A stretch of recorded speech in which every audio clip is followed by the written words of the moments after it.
I am currently 24, female, at the time was 21. I lived in a larger small city in the Midwest. At the time I had no car, a bicycle, and hardly enough money for the public buses. I worked at a retail battery, lighting, and repair store. I worked full-time and only lived a little over a mile from my job. Since I was a female in a male-dominated field, I was often used to targeted abuse from men that thought that they knew better. Many times I stood my ground and flaunted my knowledge in subjects that these men couldn't grasp.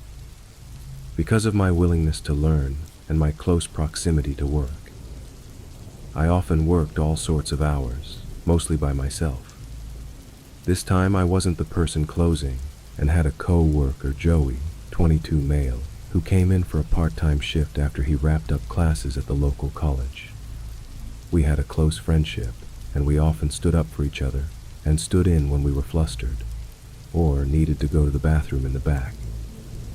Joey received a phone call for a possible repair on a smartphone, possibly LG low-tier phone though, and he wasn't 100% sure if it was a phone that we could repair.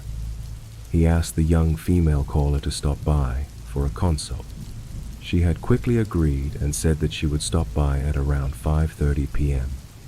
This was a night that I was supposed to get done at 6 p.m. and catch the bus at 6:12.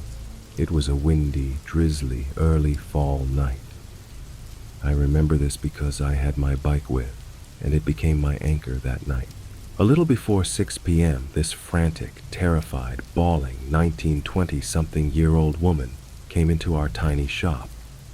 I was at the counter, switching out aging price tags and general store maintenance. I looked up at her, confused and willing to help. She looked me deep in the eyes, asking if Joey was here. At the time, he was pooping in our tiny bathroom in the back, so I had to step in and help out any customers. I told her that he was currently busy and that I was willing to help her. She handed me her smashed cheap phone, very timidly. My customer service skills couldn't prepare me for what she was going to say next.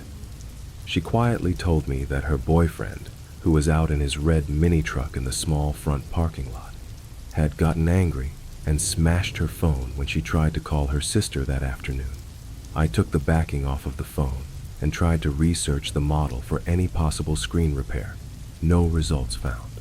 I tried to hand her back the destroyed phone, and she pushed it back in my hands with a pleading look. Then the honking commenced. There was this light drizzle outside, so our front glass door was covered in beaded drops and was slightly fogged over. I couldn't see who was honking out there. I told her again that I couldn't help and for her to try our cell phone repair competitor down the road. The tears started to really flow down her cheeks, and I was freaked out at this point. She kept throwing glances behind her, and the honking would not stop. I shook with fear and rage at this point. I, myself, was in a domestic abuse situation at the time and knew what this girl was experiencing. I broke my locked stare at her and tried to look in our system a second time for a replacement screen. Nothing again. I looked up from our computer and saw a shadowy figure of a young man pacing in front of the store. I was just happy that the honking stopped, but I was increasingly shooken up. My whole body vibrated with fear, and I whispered across the counter if she needed me to call 911. She slammed her hands down on the counter and said that I couldn't do that. She begged me not to. At this point, Joey came out from the back and asked me what all of the honking was from. We had a lot of elderly, farmers, lazy, and disabled customers that would honk their horns for us to pick up heavy battery cores from their cars. He thought that it was one of those situations, but with the looks on our faces, he knew something horrifying was happening. The young guy stopped pacing outside and began banging on our front door. Joey took the girl's phone from my hands and said for me to go in the back and lock the back employee-only doors. I did what I was told and grabbed my bag, my bike, and my jacket. I looked at the clock in the back and it read 6:14. I spent 15 minutes with this girl, both of us feeling like trapped animals. Joey did bodybuilding during his free time and was a gentle, non-conforming, short but stocky Asian guy. I was a short, obese, kind lady, that would respond either of two ways, like a doormat, or ready to stand my ground. I knew that I couldn't fight a customer, and neither could Joey. Not because of physical reasons, we'd lose our jobs and had no idea what to do. The young guy threw the door open, and the wind kept the door open. He had this manic, hateful look about him. A total predator he was.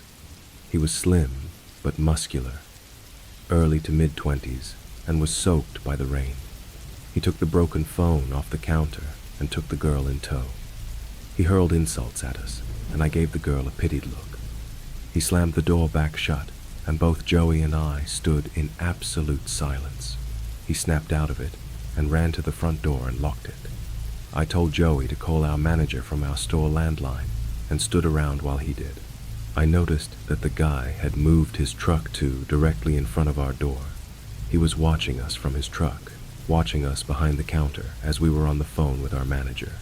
I had to leave to get home. The last possible bus came at 6:42, and I couldn't pedal my way home in the weather and all of the circumstances that had just occurred. The time was around 6:18, and I just needed to cross the busy highway and down the sidewalk by an eighth of a mile to the nearest bus stop. Joey, the guy, and I played the waiting game. It was 6:23 when the dickhead finally left our parking lot. I told Joey that I would leave at 6:25 so I could arrive at the stop safely. Joey opened the front door, and I threw myself on top of my bike and pedaled harder than I could ever imagine. Now, mind you, our store was in an industrial shopping area at the very edge of town. We worked next to a sub shop and worked across from a strip mall with a bullseye store and a local chain grocery store with other retail stores and a bank, all in that large lot. It started to downpour, and as I tried to pull out of our parking lot straddling my bicycle, I caught a glimpse of the red truck looping around the sub shop. The highway had dual lanes each way, and I had to play real-life Frogger if I wanted to make it my destination in one piece. There was a few cars that slowed for me as I hauled ass to the other side of the road. I jumped off of my bike and threw it on top of the curb. I promptly hopped back on and tried to pedal off. My front wheel was stuck in the grassy strip, and my right foot had slipped off of the pedal. My shin struck the pedal, and I had to act quickly. I grabbed the frame of my bike and jogged awkwardly to the bus stop. The red truck pulled into the bank parking lot, of which I had just passed. The truck pulled around and went out through the entrance across from the sub shop and took the closest lane to me.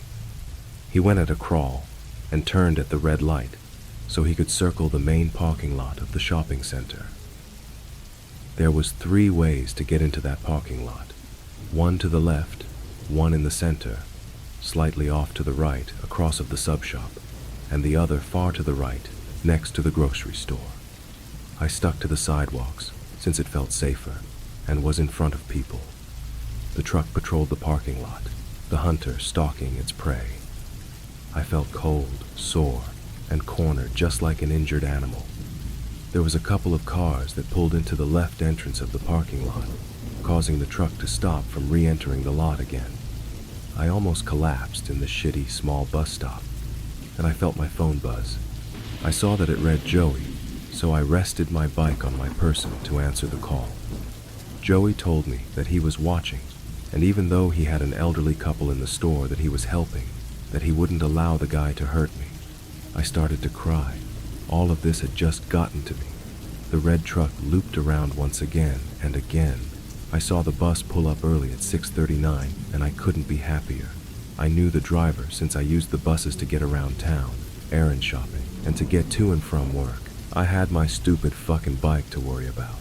I hung up the phone with Joey, putting my phone in my jacket pocket, and strapped down my bike in the rack that was in front of the bus. I struggled since I shook, and my bike was slick from the rain. I got on the bus and turned to the open bus doors and saw that the truck took a left at the center entrance of the lot. I could finally let my guard down. I sat at the front of the bus and my hands shook at trying to get the $1.25 for the fare. The driver said that it was okay and that I could take my time with the change. I kept my backpack on and pulled my damp phone from my pocket, dialing Joey's number, letting him know that I was fine. In under 15 minutes, I made it to my apartment safe. but deeply disturbed. I took my bike in so it wouldn't draw any attention to where I lived. All of this gave me an idea to leave my own domestic abuse situation a few months later when COVID took the world by storm. To this day, I wonder about that girl and hope that somebody more daring and stronger than me called the cops on her abuser, that she had the strength to leave that violent man, for her to write her own story and to recover from all of it. I'm currently doing significantly better in life and finally have my own car, and I live a couple of states away safely from my past life, even though I'm states away, and it's been 3 years now. Let's not meet.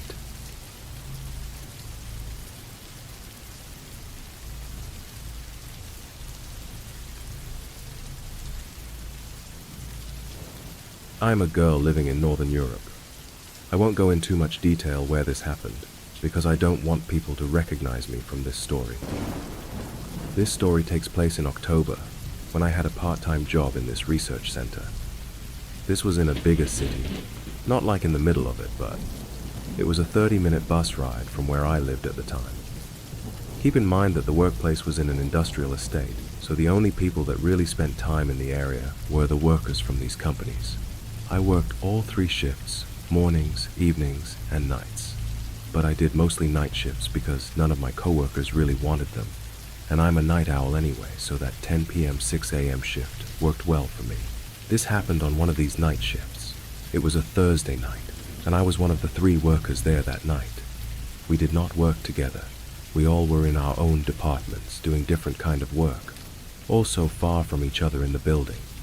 I worked at a chemistry lab doing water analysis, so it was not any kind of customer service job.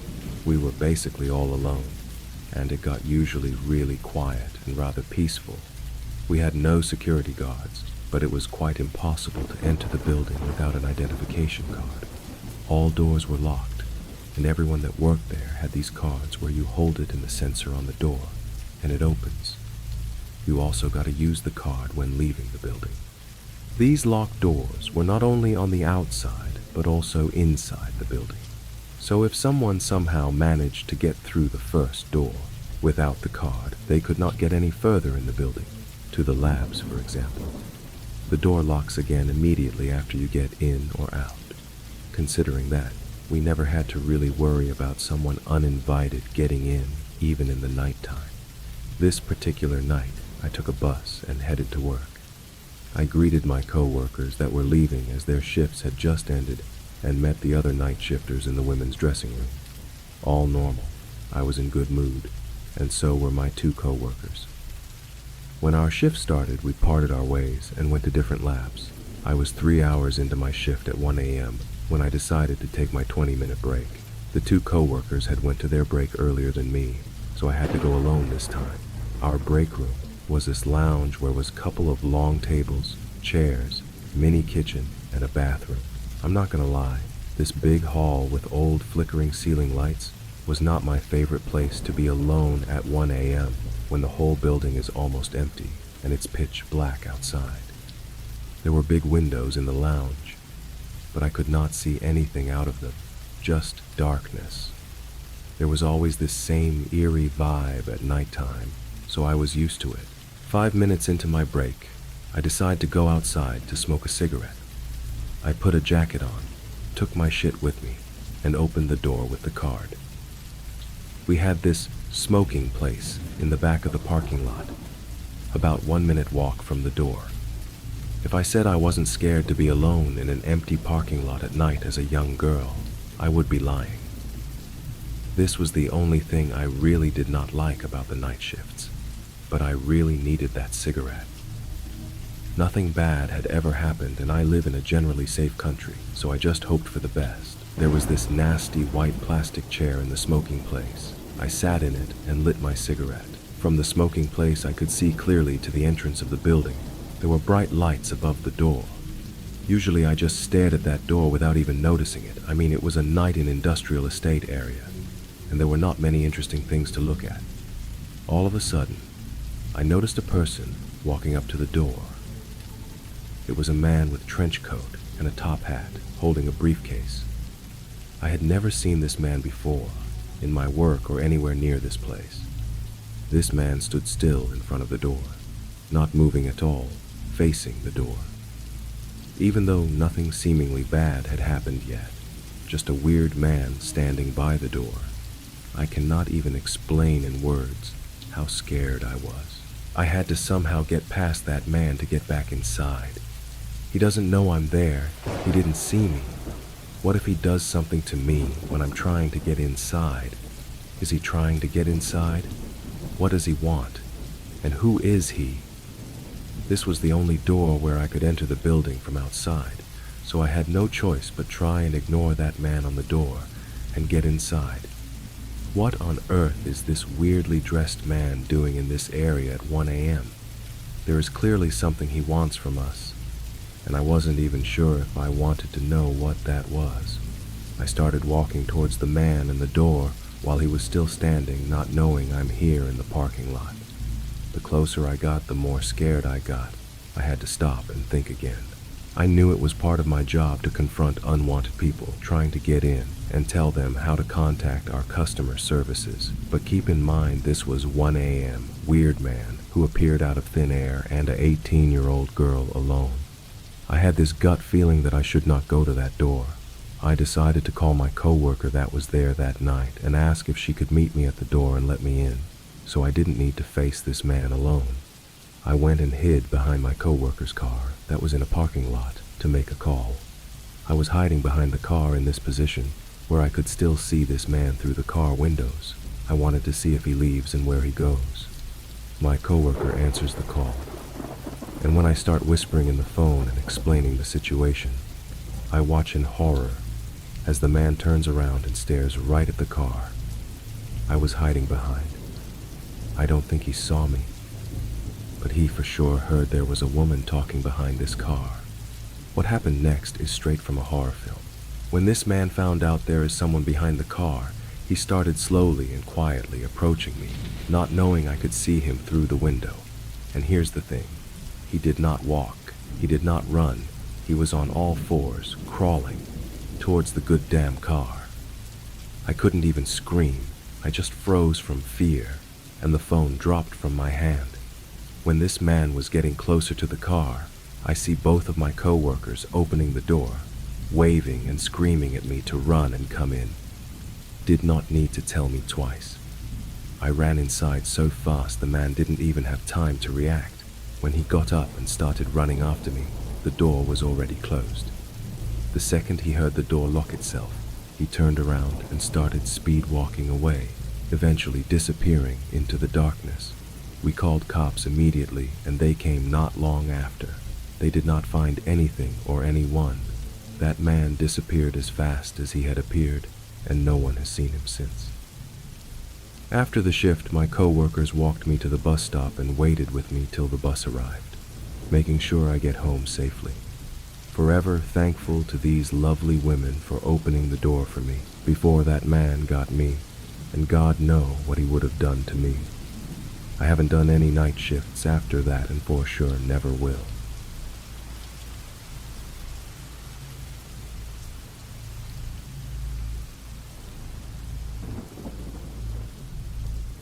During my early 20s, I worked as a meter reader in Iowa City, Iowa. A meter reader is the person who records how much electricity, gas, or water you've used each month. If your meters are on the inside and you want an accurate bill, a meter reader must enter your home whether you're there to let them in or not. Edit. Just to clarify, we only entered homes if consent was given when the customer first signed up for service. Customers also provided us with keys, if necessary. Entering a home when the owner isn't present is something that I never got used to. No matter how loudly I knocked, I never shook the uneasy feeling that I wasn't welcome. The inside of a home is the ultimate private space. A home's exterior is just the image of ourselves that we project to the rest of the world. But the further you venture inside, the closer you come to truly seeing what kind of person lives there. And if you want the raw, unfiltered truth, head for the basement. I hate basements. I've seen walls that looked like giant static-filled TV screens, until I realized it was roaches scurrying across a white background, cobwebs so thick and dusty that it looked like the cotton candy machine exploded at the Spider County Fair. I've seen rats, snakes, feces, weapons, neglected children, abused pets, homeless squatters, massive hordes, bizarre sexual items, a makeshift meth lab, and even a coffin.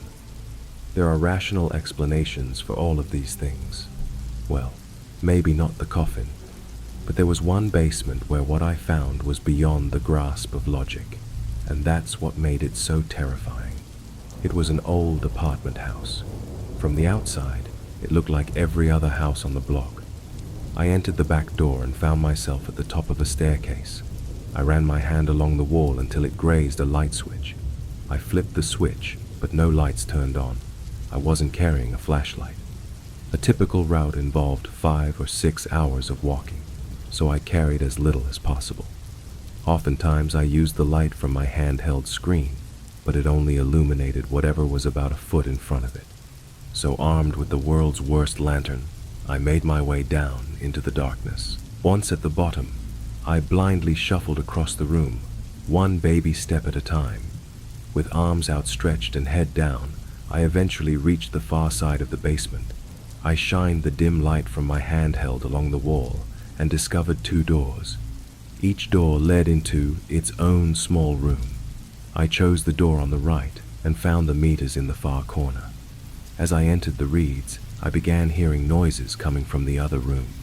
Something was moving, and there was whimpering that grew louder the longer I listened. I eventually realized it was a dog. It sounded weak and distressed. I tried to open the door, but it was locked. At this point, the dog was scratching the other side of the door. I felt helpless. I reported it when I got back to the office, but I couldn't shake the thought of that dog. It stuck with me over the next month, until it was time to return. So there I was, 1 month later, back within that basement. At least this time I knew where the meters were located. I shuffled back to the little room on the right, while keeping my ears open for any sounds coming from the other room. This time I heard nothing. I read the meters and started making my way back, but I couldn't shake the memory of that dog. Was it still trapped inside that room? My curiosity got the best of me. I stood outside the door for a few moments, listening. Still nothing. That's when I made a huge mistake. I tried to open the door. I had no more than jiggled the door knob when I first heard it. Screams. Blood-curdling screams, unlike anything I'd ever heard. Sounds that I didn't think a human was capable of producing. Short, piercing, high-pitched shrieks followed abruptly by a low, drawn-out, guttural moan that ultimately morphed into something that I can only describe as crying, but much louder. It was all over the place, like some sort of psychotic, free-form jazz. I stumbled backwards, nearly losing my balance. I shouted something like, "Hello, who's in there?" There was no response, just screams. "Are you okay? Do you need help?" Still no response, just screams. There was no doubt that I yelled loud enough for him to hear me. He didn't want my help. He wanted me gone. I fumbled my way through the darkened room toward the exit. When I reached the top of the stairs, I just stood there, listening. I was trying to wrap my mind around what I was hearing. I waited for the screaming to stop, but it never did. When I finally left, it was still as loud and demented as when it began. I felt relieved, but that quickly vanished when I realized I had to do it all over again next month. I reported what I'd heard, but nothing came of it. As my return drew nearer, a sense of dread grew inside of me. What kind of lunatic sits alone in total darkness and silence? My mind created endless explanations for what kind of hell laid beyond that door. By the time I returned, I'd built him up in my mind so much that anyone other than the devil himself would have been a letdown, but there was no sign of him the next month, or even the next several months. I'd nearly given up on solving the mystery when a stroke of luck pulled me back in. One night, I went to a concert with my friend Lara. After the show, I gave her a ride home. She'd moved somewhat recently, so she had to give me directions. I didn't pay much attention to where she was leading me until she pointed to a house a ways up the street. I couldn't believe it. She had moved into the house with the mysterious room in the basement. "This sounds weird, but have you noticed anything odd about the basement at this?" I began to ask. But before I could finish my sentence, she blurted out, "A crazy guy lives down there." Finally, I had confirmation. She went on to tell me that even though her apartment was in the attic, she often heard him yelling late at night. But that wasn't all. She had actually met him. One day while walking to her car, she saw him standing in the lawn. He stood perfectly still, with no expression on his face. He was directly in her path, so she cautiously made her way around him. She noticed he was staring at her, so she offered a friendly, "Hi," as she passed. He had no reaction, except for one unsettling exception. He stuck out his tongue, then quickly sucked it back into his mouth and resumed acting like a statue. Thoroughly creeped out, she got in her car and drove away. 2 or 3 months later, I finally met him myself. I entered the back door, like I had so many months before. This time something was different. There was a light on in the basement. I peered down the staircase. At the bottom, a ragged-looking dog was staring back at me. It was the same dog I'd heard during my first visit. Then I noticed something else. Behind the dog, I could see a pair of bare feet. The ceiling blocked my view of the rest of whoever was standing there, but it didn't matter. I knew it was him. I should have left right then, but I didn't. I know this probably doesn't make sense, but at this point my desire to finally get some answers outweighed my fear. I shockily called out, "Meter reader," and started to make my descent. As I made my way down, more of him was revealed. He looked to be middle-aged. His head was shaved, and his eyes were wild. He was wearing pants, but no shirt. What I remember most was how lean and sinewy his body looked. It had the look of a body that was never at rest. I explained who I was and what I was doing there. To my surprise, not only did he talk to me, but he actually sounded somewhat normal. The volume and pitch of his voice was odd, but he said the same sorts of things that people typically said to meter readers. I even started to doubt whether or not he was the same man I'd heard screaming, but his behavior slowly removed all doubt. As I read the meters, he rapidly paced back and forth. He was constantly wringing his hands together and spastically cocking his head from side to side. The longer he talked, the more agitated he became. He began grimacing, and little verbal tics started popping up in his speech. Every so often, he'd blurt out a loud "ow" in the middle of a sentence. He was trying to suppress these sounds, but he was losing the battle. I started to make my way to the exit. He followed. His verbal outbursts grew louder and more frequent. I was petrified. When I reached the stairs, I drew our conversation to an end and said goodbye. As I turned to head up the staircase, he could no longer hold it in. Screams. The very same unforgettable screams that I'd heard coming from the locked room. I ran up the stairs as fast as my legs would carry me, flung the door open, and rushed back into the daylight. A month or two later, I had a couple friends, including Lara, over to my place. I was excited to tell her about my encounter, but as I was relaying what happened, I could tell that something else was on her mind. When I finished telling my story, she told me about something she'd seen a couple weeks earlier. One day, she noticed lights flashing outside her window. She looked outside just in time to see police officers placing the man from the basement in the back seat of a squad car. She later found out from another tenant that he had attacked someone with a knife. That was the last we ever saw of him. I don't know what became of the man in the basement. I like to think that he got the help he needed, but maybe that's just because I'd rather not think about the alternative.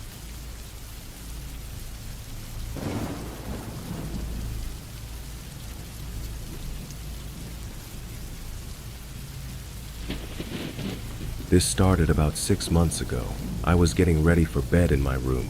It was maybe 10:30 p.m.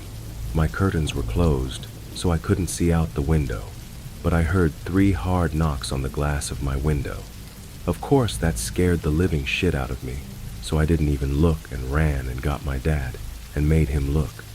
Now I live with my parents and 2 brothers in a fairly busy neighborhood, so noises weren't uncommon to hear, but this knock was directly on my window, so someone wanted me to hear it. The thing was, my bedroom isn't facing the front of the house or the road or anything. My room's actually towards the back of the house, so someone would have had to walk to the backyard in order to knock on my window, which seemed very odd. I had my dad check, but when he opened the curtains, no one was outside the window. He even went in the backyard to check. No one was there. That was the first incident. I closed my curtains and brushed it off as me hearing things, or some sort of animal. The following night, at almost the exact same time, I heard another 3 knocks on my window. Immediately, I went and got my dad again, for him to just see nothing all over again. But this time I didn't brush it off and slept in my parents' room on the floor. The next few nights, there was nothing until about a week later. I was home alone, and it was about 8:30, 9 p.m., and I was on FaceTime with my friend when I heard another 3 knocks on my window. This time I was home alone, so I couldn't go get my dad, but I ran into their room and called them. They told me to call the neighbors to check because they were out of town, so I did. The neighbors saw nothing. The night after that was about 1 a.m., I think, and I heard the knocking again. It wasn't 3 times, though it was more. It woke me up out of a dead sleep. I was tempted to just look out the window to see who, but part of me didn't want to know. I went and got my parents, who didn't bother to check at this point because they didn't see anything the last few times.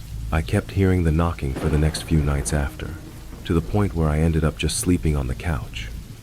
My parents decided to just let me move bedrooms, and so they moved my bedroom into what was the office and switched everything around, so I hopefully wouldn't hear any more things. After moving bedrooms, I didn't hear anything. It was good for maybe 3 nights. Then I heard it again, the same knocking, 3 hard times. This time I looked out the window. I saw what I assume was a man or a very big built woman crouching down, wearing a gray hoodie and some dark jeans. I can't recall the color. It was dark, maybe gray or black. I closed the curtains, went and got my parents, told them all about it, and they informed the police. The police really couldn't do anything because we had no solid proof, besides my words. They advised we get a camera facing my bedroom and around that area of the house. So that's what we did. I haven't heard the knocking since, but I do wonder who it was. Nonetheless, it makes a good story to tell.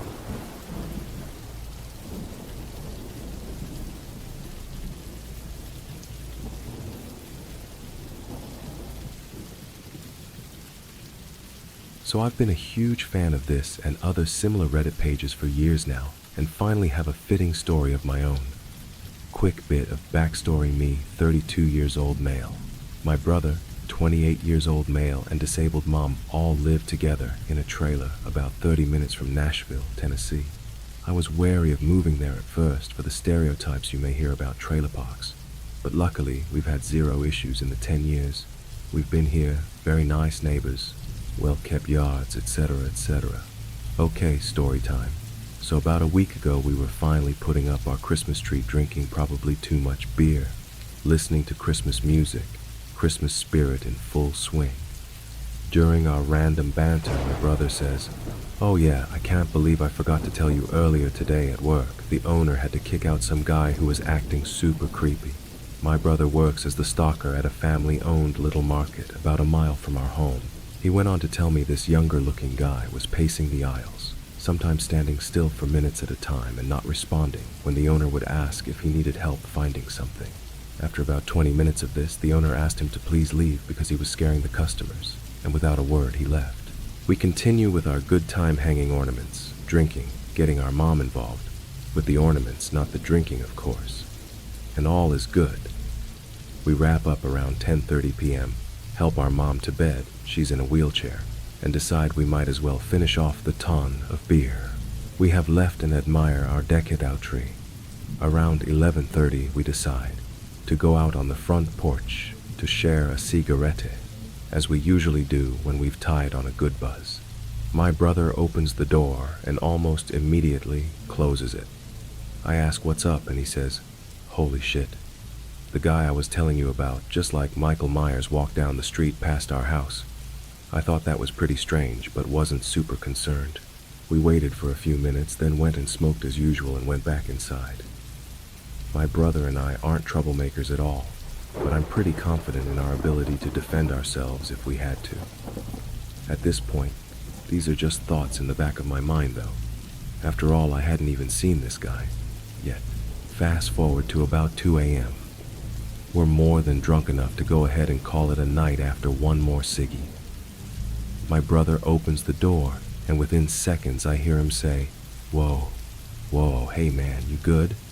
Hey buddy, what's up? You good?" I'm in the kitchen at the time, but quickly decided this doesn't sound right and rush over to the door. What I see when I get to the open door is a younger man standing on our deck about 3 feet from our front door. He's pretty tall, about 6'4", and another thing I noticed is he looks a lot like Adam Driver, which was a detail.